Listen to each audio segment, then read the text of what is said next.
آياتنا عجبا إذا أوى الفتنة إلى الكهف فقالوا ربنا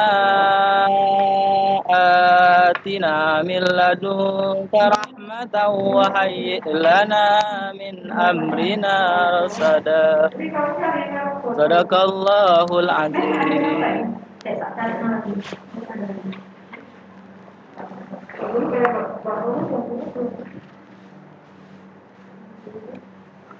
Sesaknya dikit ya, ada suaranya siapa? Ya, terima kasih kepada Kak Yuanda Hangki yang sudah membaca berkah untuk kelas jurnalis kali ini. Langsung saja selanjutnya.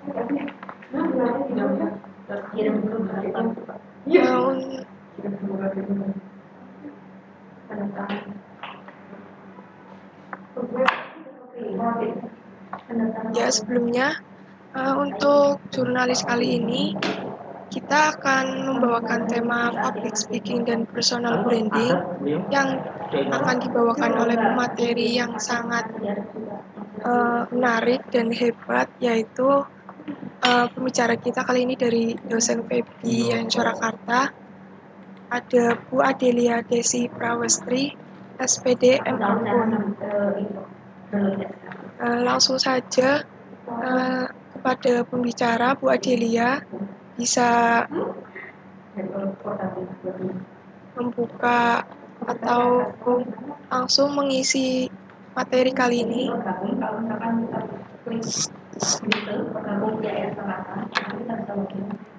Oke, terima kasih Mbak Fani selaku MC. Assalamualaikum warahmatullahi wabarakatuh. Waalaikumsalam warahmatullahi wabarakatuh. Oke, selamat datang teman-teman dari komunitas jurnalis Febi IAIN Surakarta di JOC yang kedua dengan tema public speaking dan personal branding. Terima kasih sudah memberi kepercayaan kepada Bu Adel untuk memberikan materi ini kepada kalian. Tapi Bu Adel mau disclaimer dulu ke kalian ya. Bukan berarti Bu Adel sebagai pemateri terus Bu Adel public speaking yang paling bagus, enggak. Tapi kita di sini sama-sama sharing dan sama-sama belajar aja terkait pengalaman-pengalaman yang sudah Bu Adel lakukan dan pengalaman kalian nantinya. Oke, langsung kita mulai ya. Tapi sebelum kita mulai, Bu Adel mau tanya dulu ke kalian. Dari teman-teman yang ada di komunitas jurnalis Febi, siapa yang sudah pernah melakukan public speaking sebelumnya? Saya Bu. Mas Aji Trilaksono. Mas Aji pernah melakukan public speaking di mana? Waktu itu di fakultas sebelah Bu, Fakultas pas semester sebelah. 1 ada tugas public speaking. Oke, fakultas sebelah fakultas Itu apa tuh? Yang dulu masih FITK Bu. Oh iya. Terus gimana? Terus ada juga pas tugas itu public speaking di depan kakak tingkat juga yang nggak kenal juga. Yang nggak kenal juga, oke. Terus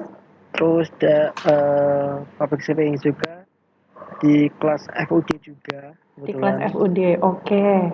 Membawakan tema apa Mas Aji? Waktu itu tentang sejarah peradaban Islam Bu. Oke, keren banget. Berarti Mas Aji pernah melakukan beberapa kali public speaking, di antaranya ada yang dia audiensnya sudah tahu dan ada juga audiensnya yang dia nggak tahu sama sekali. Oke, selain Mas Aji, siapa lagi yang sudah pernah melakukan public speaking?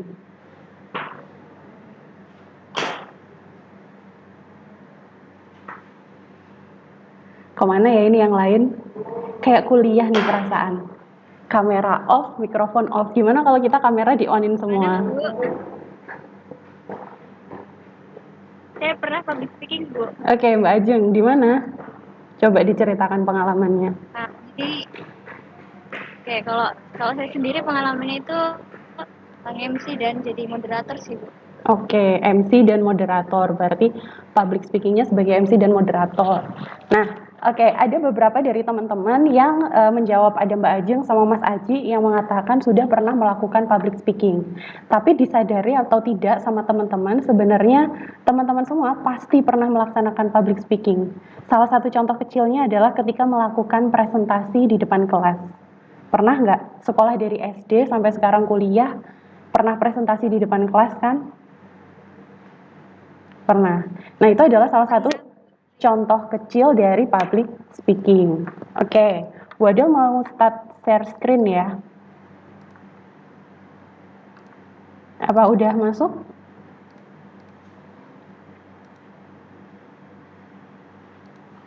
Sudah kelihatan? Sudah, Bu. Oke. Nah, jadi teman-teman di sini kita hari ini akan membahas spesifik terkait public speaking dan juga personal branding. Nah, Bu Adel di sini mengutip salah satu kalimat dari Peter Parker. Ada yang kenal Peter Parker itu siapa? Peter Parker. Tokoh yang main Spider-Man. Tokoh yang main Spider-Man. Nah, si Peter Parker itu dia pernah berkata, with a great power comes a great responsibility. Jadi dengan adanya satu power yang kuat, itu artinya di belakang power itu kalian punya responsibility yang besar juga. Nah, kenapa Bu Adel bahas ini? Karena dengan adanya public speaking, kalian berbicara di depan umum, itu artinya kalian memiliki satu power yang besar. Nah, di balik power itu, kalian memiliki tanggung jawab yang tinggi juga. Tanggung jawabnya apa? Jangan sampai materi yang kalian bawakan ketika kalian melakukan public speaking itu materi yang menyesatkan audiens, atau materi yang kalian berikan itu adalah materi yang salah. Jadi di sini kita akan belajar bersama-sama gimana cara melakukan public speaking yang baik dan benar. Oke, jadi sebelum kita membahas yang lain lagi, Bu Adel mau bahas terkait apa itu pengertian dari public speaking. Nah, yang Bu Adel bahas di sini, materi public speaking itu berasal dari bukunya Lukas 2015 yang judulnya The Art of Public Speaking. Jadi menurut Lukas, public speaking itu adalah berbicara di depan umum untuk menyampaikan pesan. Nah, penyampaian pesan ini dengan menggunakan teknik-teknik tertentu untuk mencapai tujuan agar penyampaian pesan itu dilakukan secara efektif. Nah, penyampaian pesan dalam public speaking ini ada beberapa jenis pesan. Ada pesannya yang sifatnya adalah informatif. Jadi, ketika kalian melakukan public speaking, tujuannya adalah memberikan informasi kepada para audiens. Ada juga yang sifatnya itu adalah ajakan.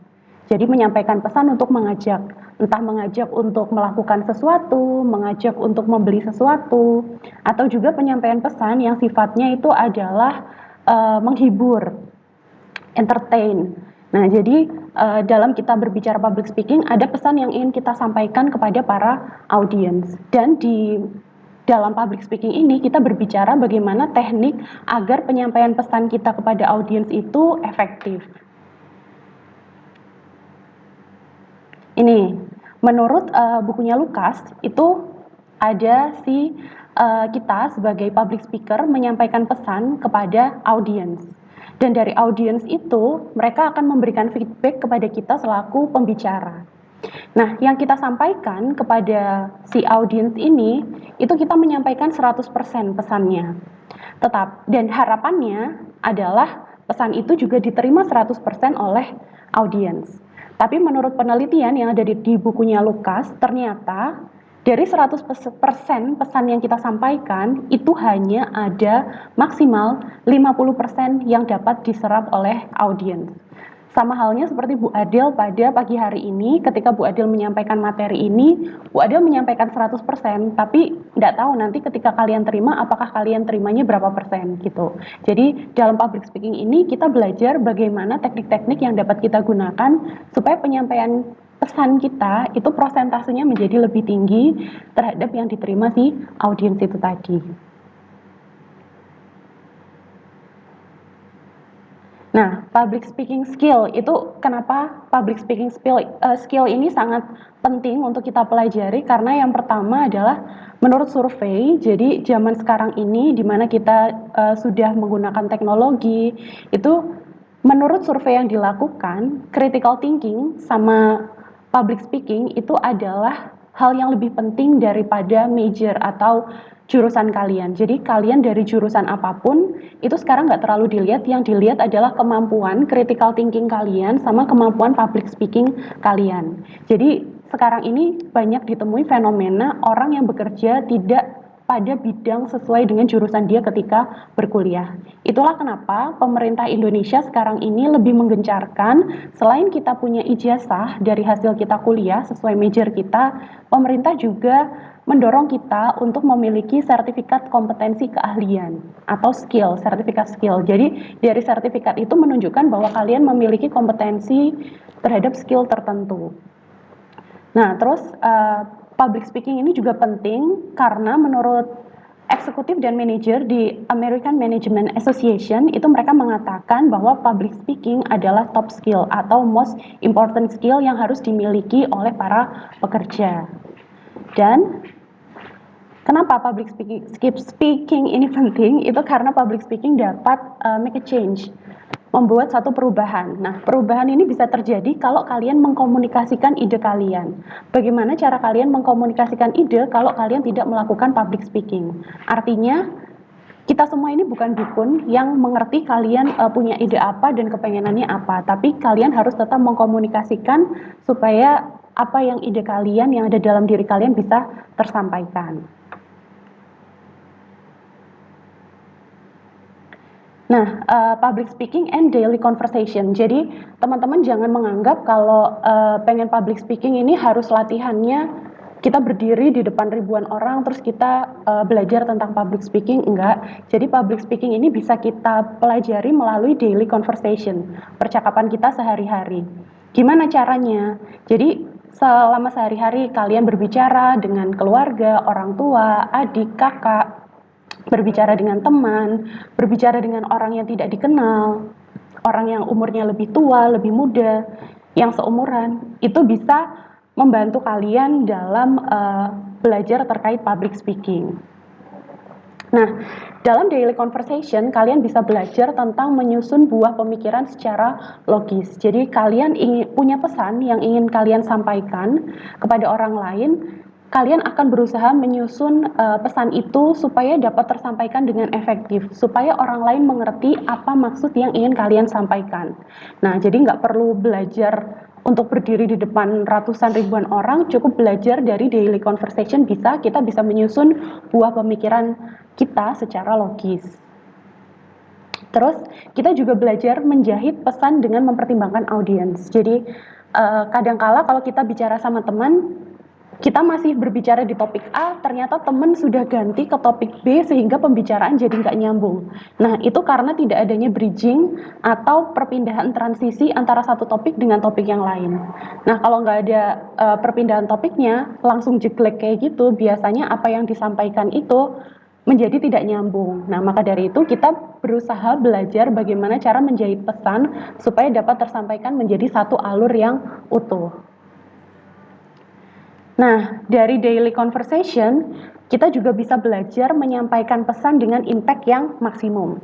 Nah, maksudnya impact maksimum itu gimana? Jadi kayak misalkan, wah aku di mata kuliah ini dapat nilai A. Ketika kalian ingin menyampaikan itu ke orang tua, kalian nggak mungkin menyampaikan dengan, aku di mata kuliah ini dapat nilai A. Datar, enggak. Tapi kalian bisa menyampaikan dengan gesture, dengan impact maksimum, dengan mimik, dengan tenaga. Wah, aku di mata kuliah ini dapat nilai A gitu. Jadi ada penekanan yang mengatakan bahwa itu adalah berita gembira yang disampaikan dengan impact yang maksimum. Jadi sampaikanlah berita disertai dengan ekspresi, gesture, mimik. Jangan menyampaikan berita dengan nada yang datar.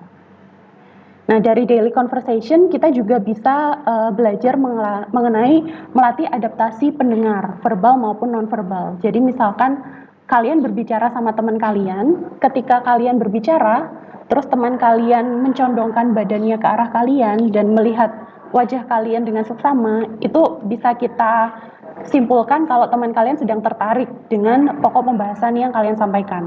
Tapi kalau misalkan kalian menyampaikan sesuatu, lalu teman kalian menguap ketika kalian menyampaikan itu berarti salah satu tanda di mana mereka mungkin sudah capek atau bosan dengan topik itu. Sehingga kita perlu melakukan misal ice breaking, melakukan games, atau istirahat sebentar gitu. Jadi supaya apa yang disampaikan ini tetap nanti bisa terserap 100% oleh si audiensnya.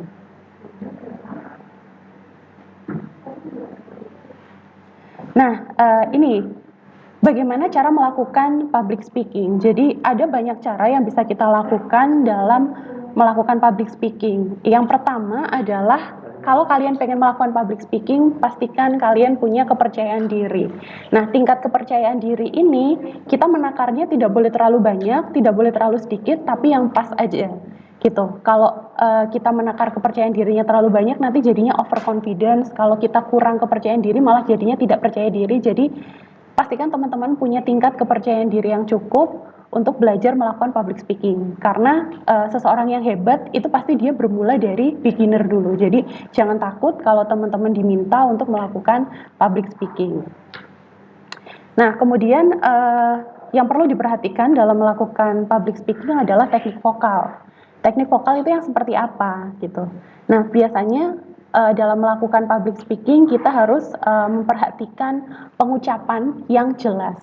Nah, pengucapan yang jelas ini bisa kita lihat dari artikulasi ataupun dari besarnya mulut ketika membuka untuk mengucapkan sesuatu. Ada orang yang dia ngomong tapi bibirnya seperti tidak bergerak. Nah, itu nanti audiens akan kesulitan untuk mendengar karena dia artikulasinya tidak jelas.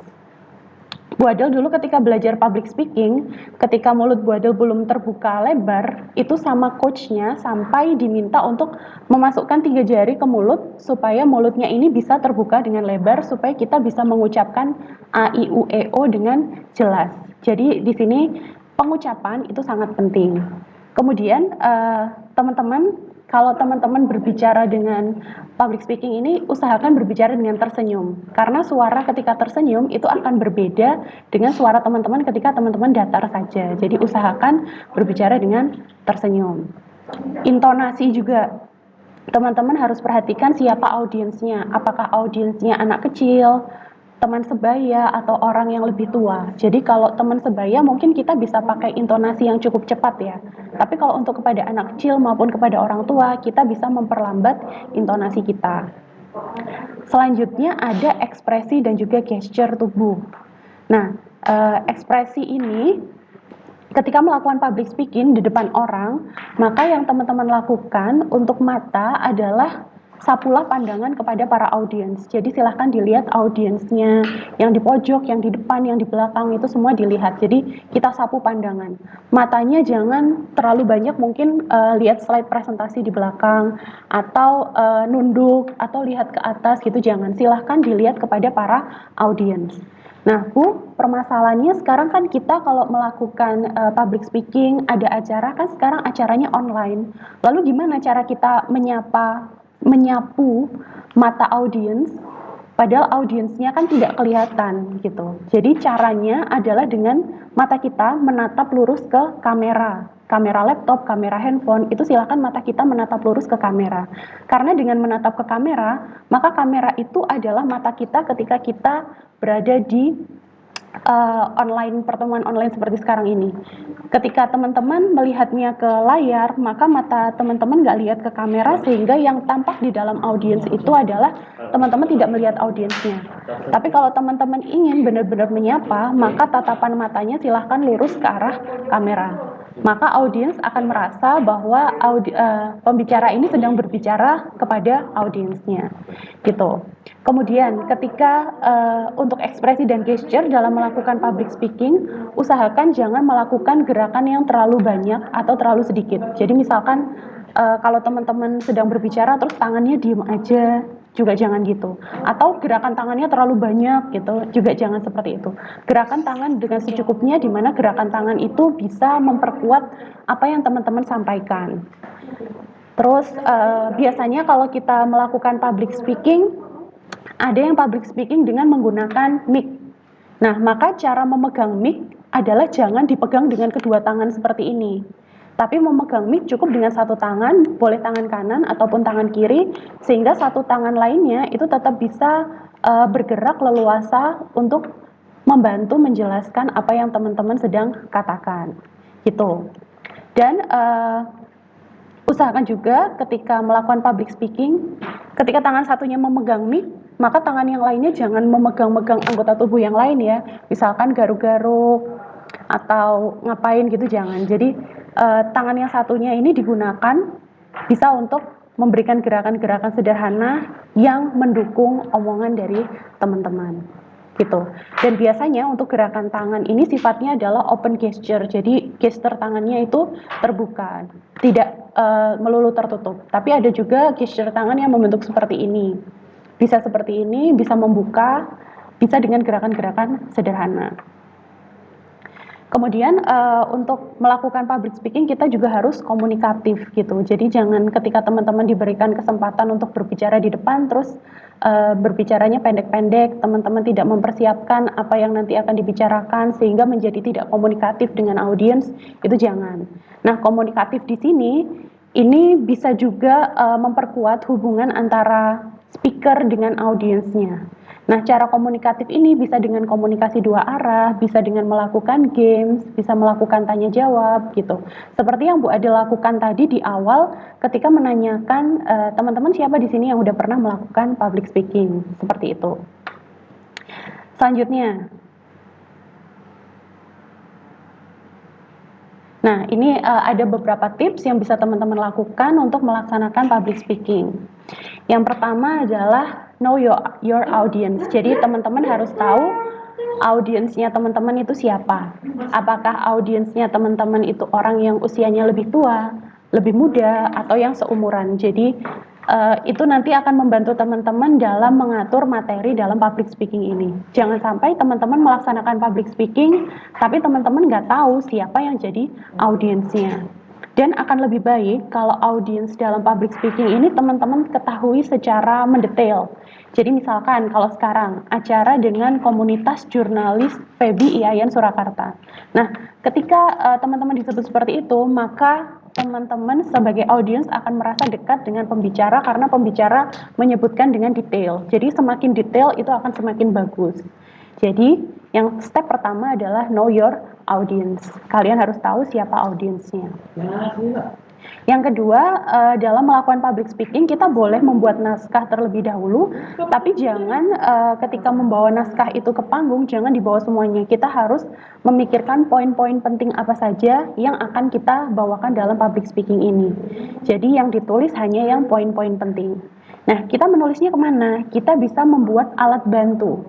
Kalau teman-teman sedang melakukan acara public speaking menjadi MC atau menjadi moderator, teman-teman bisa bawa cue card. Cue card untuk dibawa yang biasanya berisi terkait nama-nama hadirin yang nama-nama undangan yang hadir, terus susunan acaranya. Itu bisa kita jadikan contekan di cue card. Atau kalau teman-teman sedang melakukan presentasi, maka bentuk contekannya adalah seperti ini, menampilkan slide presentasi PowerPoint. Ini sebagai alat bantu kita supaya kalau jaga-jaga teman-teman ketika di tengah public speaking ngeblank, maka contekan alat bantu ini bisa membantu teman-teman untuk back on track gitu.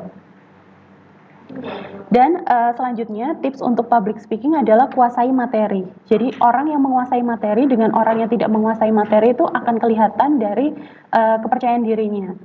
Nah, kalau yang dia menguasai materi dia akan berbicara dengan sangat pede, tapi kalau dia yang tidak menguasai materi maka dia akan kurang pede dalam menyampaikan materi itu. Gimana caranya supaya kita bisa menguasai materi? Salah satunya adalah dengan berlatih. Berlatih, dan berlatih. Nah, dulu tips dari seniornya Miss Adel yang pernah diberikan untuk public speaking adalah untuk melatih diri kita adalah dengan berbicara tentang satu topik. Nah, berbicara tentang satu topik ini bisa kita lakukan di depan kaca atau ketika menyetir, melakukan kegiatan apapun. Coba teman-teman pilih satu topik random dan teman-teman coba ngomong terkait topik itu. Berapa lama teman-teman bisa ngomong? Misalkan kita bicara tentang topik makanan seblak. Nah, ketika muncul topik seblak, apa yang ada di pikiran teman-teman itu coba diungkapkan. Oh, seblak itu adalah makanan yang berasal dari Jawa Barat. Seblak ini rasanya pedas dan isinya berupa kerupuk, makaroni, sosis, ayam, dan telur. Seblak ini punya bumbu khusus berupa kencur dan juga cabai. Nah, seperti itu. Teman-teman ketika memunculkan satu topik, coba teman-teman belajar untuk berbicara terkait topik itu, berapa lama teman-teman bisa ngomong. Ketika pertama kali memunculkan topik, mungkin kita bisa bicara cuma 10 detik. Tapi lama-kelamaan seiring dengan kita berlatih, maka teman-teman akan bisa berbicara terkait satu topik itu dalam waktu yang cukup lama. Nah, itu adalah salah satu tips untuk bisa belajar mengenai bagaimana cara melakukan public speaking.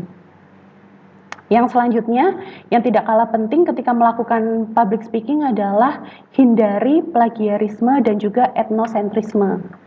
Hindari plagiarisme. Jadi ketika teman-teman menyampaikan materi, ini materi didapatkan dari bukunya si A, dari jurnalnya si B, ya sebutkan namanya. Jangan teman-teman main ngambil materinya tapi tidak disebutkan dari mana sumbernya. Dan juga etnosentrisme. Ada yang tahu etnosentrisme itu apa? Etnosentrisme.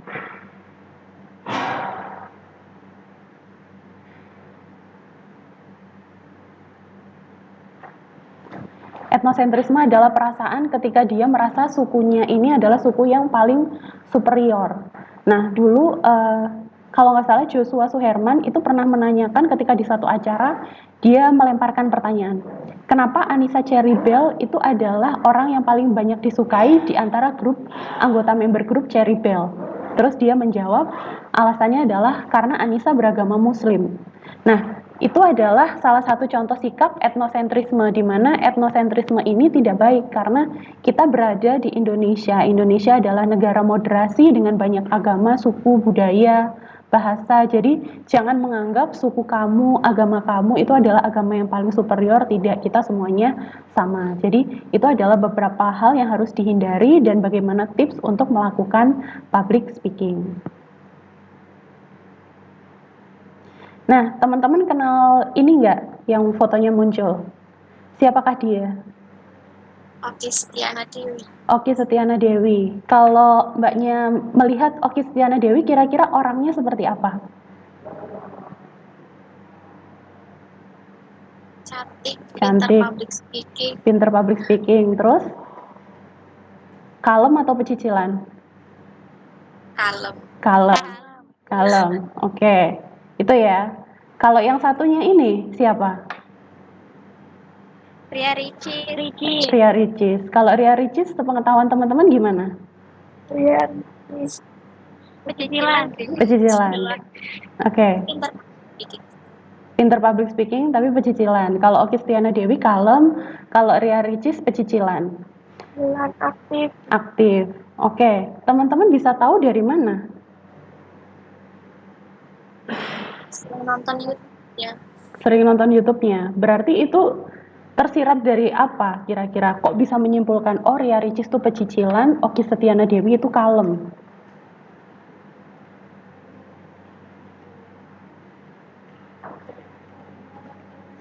Dari mana bisa menyimpulkan? Personal brandingnya udah kayak itu Bu. Dari personal brandingnya yang kelihatan melalui tingkah lakunya dia sehari-hari. Jadi dari personal branding ini kita bisa tahu bahwa Oki Setiana Dewi adalah orang yang kalem, sedangkan Ria Ricis adalah orang yang aktif gitu ya. Nah, jadi personal branding ini sangat penting untuk membrand diri kalian. Kalian pengen terlihat seperti apa di dalam masyarakat. Nah, sebelum kita belajar terkait personal branding, kita belajar dulu istilahnya. Personal branding itu artinya apa? Jadi personal branding itu adalah satu hal yang menunjukkan siapa diri kita. Nah, siapa diri kita itu harus kita komunikasikan kepada orang lain supaya kita mendapatkan peluang yang diinginkan. Jadi personal branding itu tahap pertama dalam membentuk personal branding diri kita adalah yang pertama kita harus tahu dulu siapa diri kita. Kita mau membrand diri kita menjadi orang yang kalem, kita mau membrand diri kita jadi orang yang aktif, kita mau membrand diri kita sebagai orang yang pintar, cerdas, atau orang yang aktif di sosmed atau apapun itu kita bisa membrandingnya. Kita pengen terlihat seperti apa. Nah, apa yang kita pengen terkait diri kita itu harus kita komunikasikan kepada orang lain. Dikomunikasikan tujuannya apa? Supaya kita bisa mendapatkan peluang untuk apa yang kita inginkan. Gitu. Jadi itu adalah personal branding. Dan personal branding itu biasanya dilakukan secara online atau kita hanya membrand diri kita sesuai apa yang tampak dalam sosial media kita. Misalkan kita menyeting sosial media kita sebagai di Instagram, misal kita nyeting diri kita sebagai anak hits Surakarta gitu. Nah, orang akan melihat kita, personal branding kita sebagai anak hits Surakarta. Tapi pada kenyataannya, apakah kita benar-benar anak hits Surakarta atau tidak, itu harus kita lakukan secara offline. Jadi personal branding ini supaya tidak terlihat sebagai pencitraan, maka kita harus menampilkan apa yang ada di sosial media itu sesuai dengan apa yang aslinya. Gitu. Jadi secara online maupun secara offline itu harus kita benar-benar lakukan supaya tidak dibilang pencitraan. Nah, supaya tidak dibilang pencitraan juga, ada 3P yang harus kita lakukan untuk membentuk personal branding diri kita. Ada perkataan, perbuatan, dan juga penampilan. Misalkan teman-teman pengen jadi beauty blogger. Nah, di beauty blogger ini dari perkataan, berarti teman-teman harus sering melakukan review produk terkait produk kecantikan atau produk skincare gitu. Itu perkataannya. Dari perbuatan, teman-teman sering dandan, teman-teman sering pakai skincare, itu tercermin dari situ. Dan juga dari penampilan. Kalau pengen jadi beauty blogger berarti penampilan harus penampilan yang menarik, yang sering dandan seperti itu, sehingga akan terbentuk satu personal branding yang memang melekat sama teman-teman, yang teman-teman tampilkan secara online maupun secara offline. Nah, analogi personal branding ini seperti ini. Ini adalah gambar kopi yang biasanya ada di warung-warung. Kalau kopi ada di warung, kira-kira harganya berapa?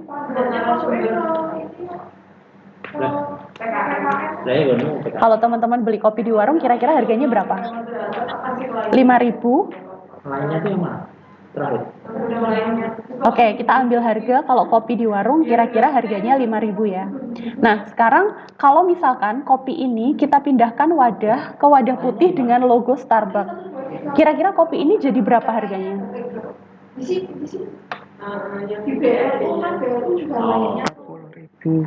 40.000. Nah, berarti dengan adanya personal branding ini bisa meningkatkan brand diri teman-teman dari yang kopi 5.000-an menjadi kopi yang 40.000-an.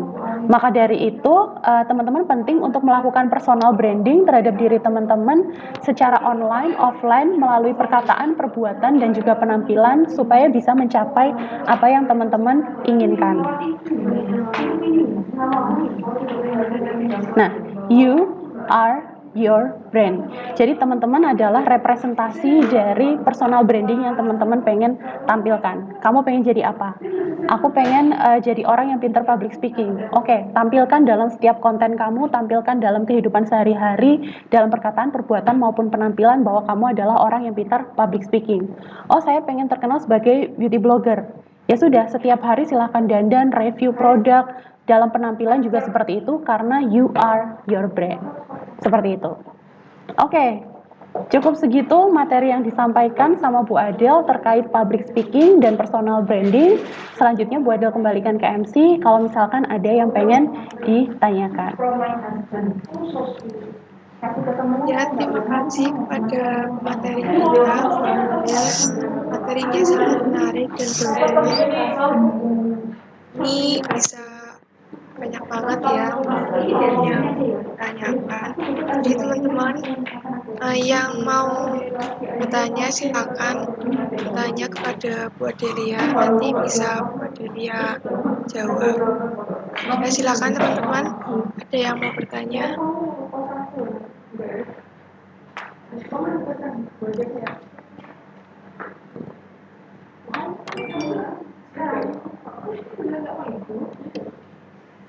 Mau nanya Bu, sebentar. Oke, Mbak Ajeng silahkan. Terkadang itu kan terkadang itu kan masalah dari kita kurang confident atau percaya diri saat public speaking itu kan ini kurang menguasai materi. Abis itu juga nervous Bu. Nah itu caranya itu gimana biar kita tuh nggak nervous? Dan kebanyakan kan sebagian dari teman-teman saya maupun saya sendiri ketika menghadapi banyak audiens kita nggak tahu gimana pikiran audiens yang datang ke situ, apakah satu pikiran sama kita dan sebagainya, apakah dia juga menanggapi ketika kita ngomong, karena kan kita ketika kita berpublic speaking itu ada yang merespon dan ada yang nggak respon dengan kayak itu. Gimana Bu cara untuk menghadapinya? Oke. Oke, terima kasih Mbak Ajeng. Terkait bagaimana cara menghilangkan nervous ya. Jadi nervous itu adalah kondisi fisik yang dia itu memang muncul alamiah kalau kita sedang dalam kondisi gugup. Nah, karena dia itu adalah kondisi fisik, maka kita bisa mengurangi nervous dengan mengambil nafas. Ambil nafas, tahan, hembuskan. Nah, itu kita lakukan berkali-kali, nanti biasanya nervousnya akan berkurang. Tapi kalau teman-teman masih nervous lagi, coba teman-teman ambil air minum, lalu silahkan diminum. Bismillah. Nah, itu biasanya akan mengurangi tingkat kenervosan teman-teman. Tapi yang perlu teman-teman perhatikan adalah jangan terlalu sering minum kalau mau on stage.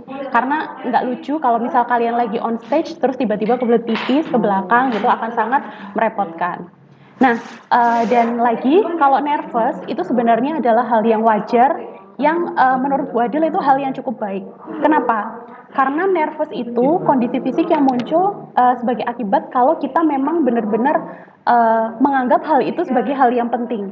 Jadi kita nervous. Artinya kita mempersiapkan diri kita dengan baik. Makanya kita muncul nervous.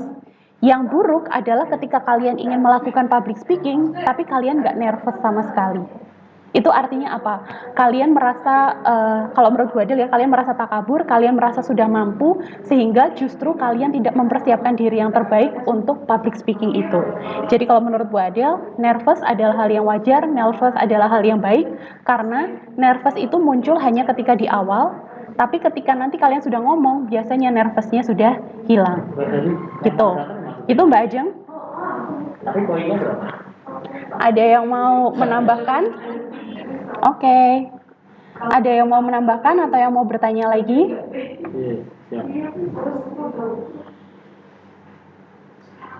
Saya izin bertanya Bu. Iya, Mas Aji. Minta bagi tipsnya Bu. Kan misalnya kita kan katakan aja di MC di sebuah acara, hari pertama di acara A. Nah, kemudian nanti hari kedua itu kebetulan MC lagi di acara B. Nah, itu kan otomatis suara kita hilang, Bu. Atau kayak kerak-kerak gitu. Itu solusinya gimana ya, Bu? Biar menjaga suara kita biar masih tetap ada.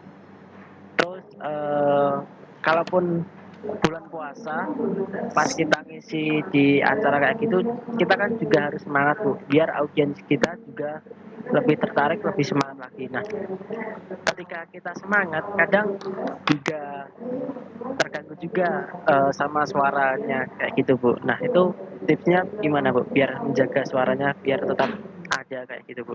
Terima kasih Bu. Terima kasih Mas Aji Trilaksono. Jadi Mas Aji ini fokus pertanyaannya terkait suara ya. Sepertinya Mas Aji ini jobnya banyak, jadi dia dari hari pertama nge-MC, hari kedua nge-MC, ketiga nge-MC terus, jadi mungkin suaranya habis. Nah, sebenarnya teman-teman yang perlu diperhatikan dalam public speaking adalah bersemangat boleh, tapi kita juga harus memperhatikan, karena biasanya kalau kita public speaking kan kita menggunakan mic ya. Mic ini posisinya tidak boleh terlalu dekat, tidak boleh terlalu jauh, karena itu akan berpengaruh dengan suara. Suara bagaimana yang harus kita keluarkan ketika public speaking? Nah, ketika nge-MC ini ada beberapa nada yang bisa kita gunakan. MC-nya kalau misalkan MC yang pertama adalah kita nge-MC di acara yang resmi. Kita bisa menggunakan nada do dan juga nada re. Kepada yang terhormat, Rektor UIN Raden Mas Said Surakarta dipersilahkan. Itu nada do dan re. Kalau misalkan acaranya semi formal, kita bisa pakai nada do re mi. Kepada yang kami hormati, Rektor UIN Raden Mas Surakarta dipersilahkan. Tapi kalau acaranya memang semi formal, acara casual, maka teman-teman bisa pakai suara yang ceria yang sehari-hari. Kepada yang kami hormati, Rektor UIN Raden Mas Said Surakarta, dipersilakan. Nah, jadi kalau casual itu nadanya bisa bebas dari do, re, mi, fa, sol, la, si, do lagi gitu. Nah, Mas Aji yang perlu diperhatikan adalah volume suara yang dikeluarkan.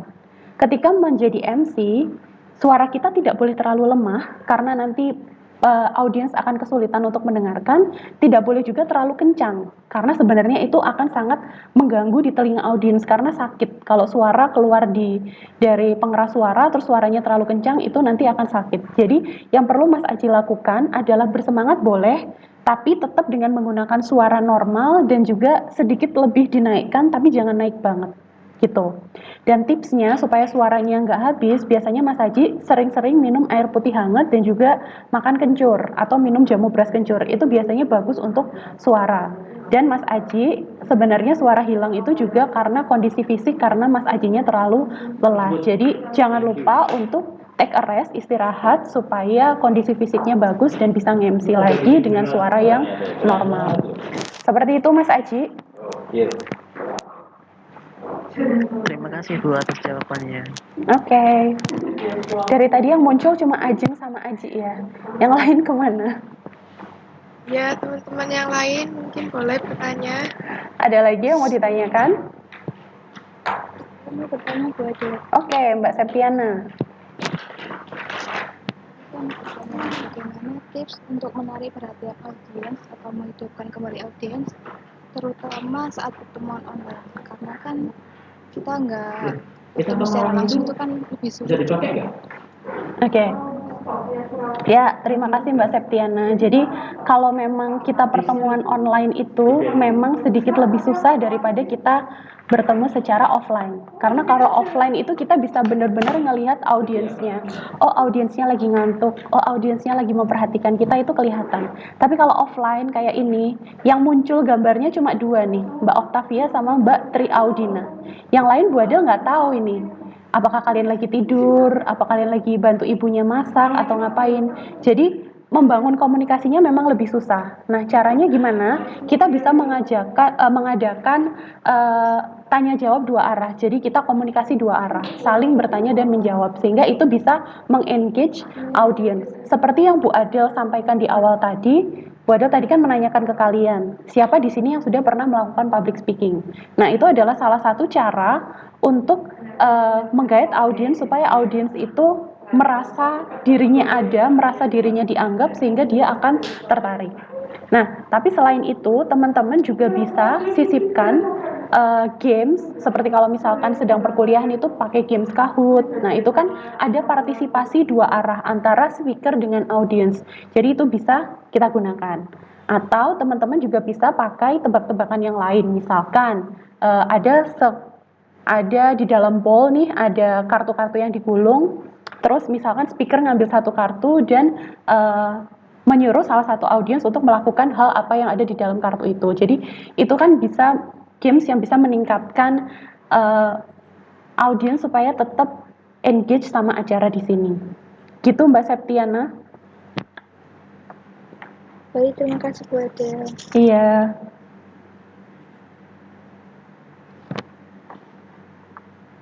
Yang lainnya, Mbak Fani gimana MC-nya? Ya Bu, makanya Risma Vera. untuk yang lain dulu monggo. Terkait tadi yang personal branding itu loh Bu, kan untuk menunjukkan siapa sih jati diri kita sendiri, terus kita itu gimana sih intinya, kayak menunjukkan di lingkungan masyarakat tuh kayak gimana. Nah, untuk orang-orang yang khususnya seperti kayak introvert itu kan kalau di lingkup banyak orang kan dia kan kayak menguras energi. Nah, untuk menghindari hal tersebut agar dia itu tetap bisa kayak orang-orang yang ekstrovert, kayak mudah untuk menjalin relasi kayak gitu, gimana Bu? Ada tipsnya atau gimana? Oke. Berarti terima kasih Mbak Risma, pertanyaan berarti terkait orang yang introvert gimana caranya supaya memiliki personal branding secara offline supaya tetap bisa engage kayak orang yang extrovert. Nah, jadi gini ya, orang introvert itu bisa mengadakan latihan secara terus-menerus, praktis ngomong, praktis ketika ada dialog, daily conversation biasa itu bisa latihan setiap hari dengan orang. Jadi lama-kelamaan sifat introvertnya itu bisa berkurang. Karena sebenarnya kita personal branding itu bisa kita bentuk sesuai apa yang kita mau. Tinggal bagaimana cara kita mengkomunikasikannya. Kita latihan aja pelan-pelan. Kalau memang introvert ya pertama kita ngomong terus kita capek ya udah kita istirahat dulu. Besok lagi kita ulangi ngomong lagi karena lama-kelamaan dengan ngomong itu kita akan merasa diri kita capability-nya menjadi lebih gitu daripada sebelumnya. Apalagi dengan latihan secara terus-menerus. Nah, mungkin juga Mbak Risma bisa gabung ke komunitas yang sesuai dengan personal brandingnya Mbak Risma. Karena di komunitas itu ada orang-orang yang passionnya sama dengan passionnya Mbak Risma di dalam komunitas itu. Nah, dengan berkumpul dengan orang yang satu komunitas yang memiliki kesenangan yang sama, mungkin jiwa introvertnya Mbak Risma bisa berkurang karena sama-sama berkumpul dengan orang yang satu frekuensi yang kesenangannya sama, jadi bisa muncul satu personal branding baru dari dirinya Mbak Risma Vera. Gitu. Terima kasih. Oke. Latihan aja terus ya. Ya.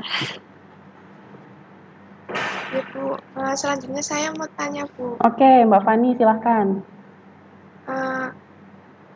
Ini saya mau tanya, kalau misal kita jadi materi, terus ada pertanyaan yang belum bisa kita jawab waktu itu juga. Nah itu cara menanggapinya itu kita bagaimana biar kita itu nggak terlihat, kita nggak bisa atau menguasai materi itu, cuma ya emang kita belum tahu aja itu jawaban itu juga untuk pertanyaan itu. Oke, terima kasih Mbak Fani. Nah, jadi seperti yang Bu Adel sampaikan di awal, omongannya Peter Parker tadi, with a great, apa, ada yang masih ingat? With a great, with a great power comes a great responsibility. Nah, jadi sebagai pembicara itu kalian punya tanggung jawab kepada para audiens terhadap apa yang disampaikan. Nah, kalau Mbak Fani tadi pertanyaannya, audiens menanyakan sesuatu yang kalian nggak tahu. Nah, itu silahkan kalau menurut Bu Adil ya, karena kita punya responsibility, daripada kita menyampaikan hal yang salah, mending kita bilang kalau kita memang belum tahu terkait hal itu. Dan kita masih akan mencoba mencari tahu jawaban dari pertanyaan itu, dan nanti kalau sudah ketemu akan bisa kita sharingkan lagi. Daripada kita ngomong, tapi omongan kita ini salah yang akhirnya malah menjerumuskan orang lain ke hal yang buruk. Jadi kalau menurut Bu Adil, kalau memang tidak tahu, mohon maaf dibilang kalau memang kita belum tahu terkait hal itu dan akan mempelajarinya, nanti kalau sudah tahu baru kita akan menjawab. Jadi lebih berat responsibility-nya daripada kita sok-sokan tahu tapi endingnya malah menjerumuskan gitu Mbak Fani. Ya baik Bu, terima kasih jawabannya. Nah, maka dari itu penting bagi kita kalau kita ingin melakukan public speaking, kita harus benar-benar paham materi kita. Materi kita seperti apa, kalau bisa kita kupas tuntas, jadi kita akan meminimalisir jumlah pertanyaan yang tidak bisa kita jawab. Seperti itu Mbak Fani. Ya baik Bu, terima kasih jawabannya. Untuk teman-teman yang lain mungkin ada yang ingin bertanya lagi, persilakan.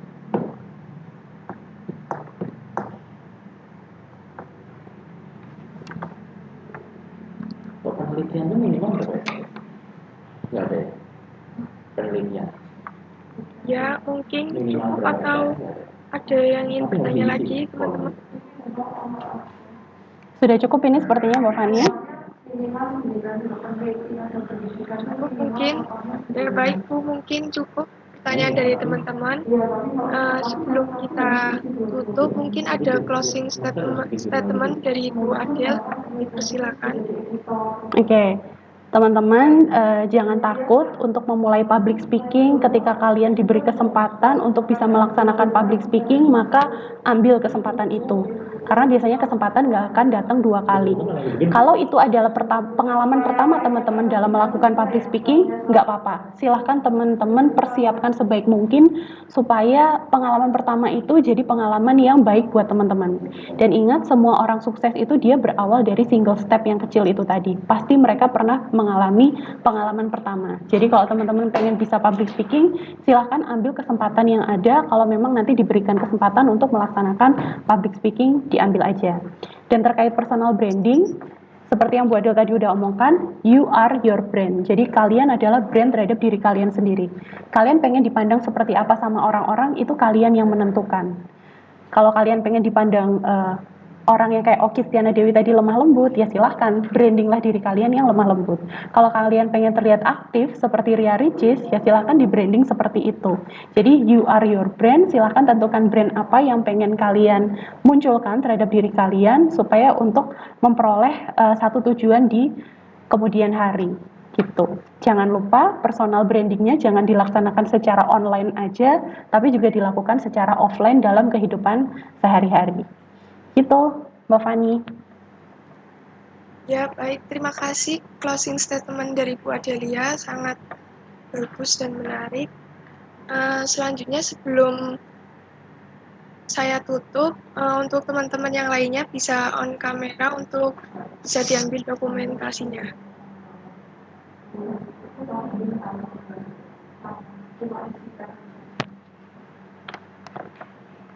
Ya, bisa on kamera dulu teman-teman. Dan izin mungkin dari Kak Tri Audi, nah nanti minta tolong di screenshotin ya yang menggunakan laptop.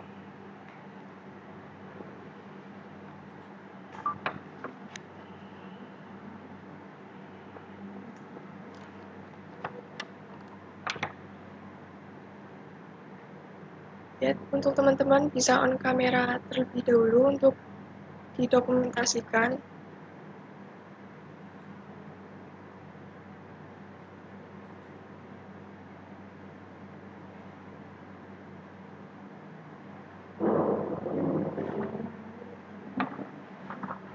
Ya, mungkin saya hitung ya. 1, 2, 3. Ya, satu lagi, mungkin satu kali lagi. 1, 2, 3.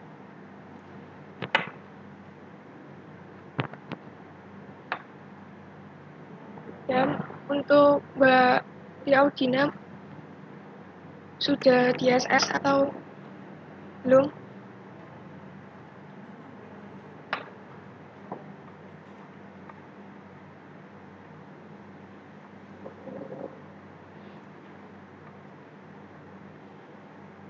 Ya, mungkin sudah. Untuk teman-teman dan Bu Adelia, terima kasih telah mengikuti jurnalis online kelas hari ini atau kali ini. Dan untuk Bu Adelia, terima kasih materinya yang sangat bermanfaat dan bagus. Semoga bermanfaat untuk teman-teman yang lainnya. Amin. Dan terima kasih kesempatannya Bu Adelia telah menjadi materi di komunitas jurnalis FEBI.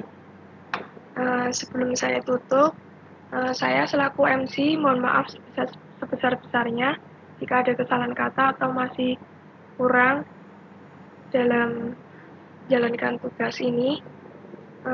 Kurang lebihnya mohon maaf. Wassalamualaikum warahmatullahi wabarakatuh. Waalaikumsalam warahmatullahi wabarakatuh. Waalaikumsalam warahmatullahi wabarakatuh. Silakan teman-teman bisa live kalau yang sudah.